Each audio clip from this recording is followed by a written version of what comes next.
Surendranath college আর সেই কলেজে বাবা ছেলের কুকীর্তি।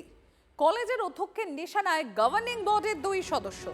কলেজের ছাদে জোড়া এসি বেডরুমের হদিশ। কলেজের অধ্যক্ষের দাবি ইউনিয়ন কন্ট্রোল করতেন কলেজ পরিচালন সমিতির সদস্য দেবাশিস বন্দ্যোপাধ্যায় এবং তার ছেলে কলেজেরই অধ্যাপক শিবাশিস বন্দ্যোপাধ্যায়।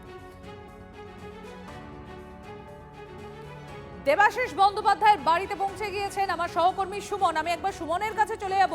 সুমন, এই যে দুটো নাম উঠে আসছে, দেবাশিস বন্দ্যোপাধ্যায় আর শিবাশিস বন্দ্যোপাধ্যায়, এরা কারা?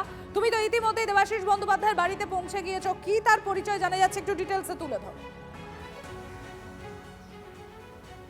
দেখো, দেবাশিস বন্দ্যোপাধ্যায় ওরফে কান কাটা দেবু, তিনি স্থানীয় তৃণমূল নেতা সুদীপ বন্দ্যোপাধ্যায়ের চরমতম ঘনিষ্ঠ একজন ব্যক্তি এবং তিনি কলেজে রীতিমতন দাদাগিরি চালিয়ে গেছেন, কলেজ শাসিয়ে রেখেছেন।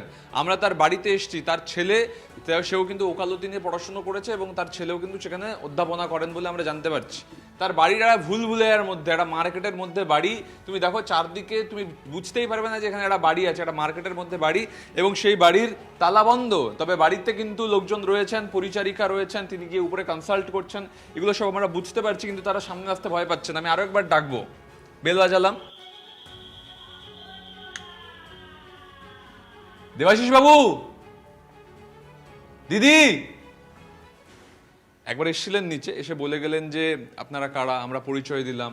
উপরে লোক রয়েছেন, মিথ্যে কথা বলছেন যে উপরে কেউ নেই, কথা বলছেন সেগুলো শোনা যাচ্ছে, ক্যামেরা রেকর্ড হচ্ছে, তারপরে আর নামছেন না। আমি আরো একবার চেষ্টা করব।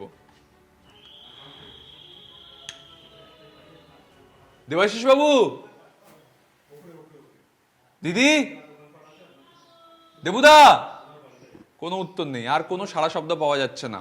রীতিমতন কলেজে বিছানা বানিয়ে সেখানে নানা অপকর্মের অভিযোগ উঠে আসছে। তার সঙ্গে সঙ্গে কলেজে প্রত্যেককে ভয় দেখিয়ে রাখা। সুরেন্দ্রনাথ কলেজে এর আগে প্রচুর অভিযোগ উঠেছে, তৃণমূল ছাত্র পরিষদ ছাড়া অন্য কোনো রাজনৈতিক সংগঠনকে সেখানে মাথা তুলে দাঁড়াতে দেওয়া হয়নি। কলেজে কেউ ঢুকতে গেলে তাদেরকে আটকে দেওয়া হয়েছে, ভয় দেখানো হয়েছে। কলেজে পা রাখলেই তৃণমূলের ছাত্র পরিষদের 2জন দাদা এসে বলতো কোথায় যাচ্ছেন, কি করছেন। এহেনও একটা জায়গায় আমরা কালকে দেখেছি উই ধরা টাকা, লক্ষ লক্ষ টাকা উদ্ধার হয়েছে। কারা কলেজটাকে কি নিজেদের সম্পত্তি ভেবে নিয়েছিলেন? এই প্রশ্ন করতে এসেছি, দরজা খুলতে ভয় পাচ্ছেন। আরো একবার করব। দেবুদা, দিদি, আপনি তো কথা বলছিলেন, পালিয়ে গেলেন কেন? নির্দেশ এলো নাকি উপর থেকে? না, আর কোনো সাড়া শব্দ নেই, আর কোনো সাড়া শব্দ নেই। প্রশ্নের ভয়ে দেবাশিস ব্যানার্জি, তার ছেলে বিলেত থেকে পড়াশোনা করেছেন শিবাশিস ব্যানার্জি, তুমি বারবার চেষ্টা করলে, সেখানে বেল বাজানো হলো, কিন্তু উপর থেকে কোনো সাড়া এলো না বা কেউ নেমেও এলেন না। কিন্তু তুমি যেটা বলছিলে যে একটু আগে যখন তোমরা গিয়ে সেখানে পৌঁছো, তুমি এবং তার সঙ্গে ভিডিও জার্নালিস্ট যিনি রয়েছেন, তখন তোমার কাছে তারা আসেন, তোমাদের নাম পরিচয় কি সেগুলোও জানেন এবং তারপর থেকে তারা হঠাৎ করে বেপাত্তা হয়ে যান। মানে বাড়ির ভেতরেই রয়েছেন আর নিচে কাউকে দেখা যাচ্ছে না।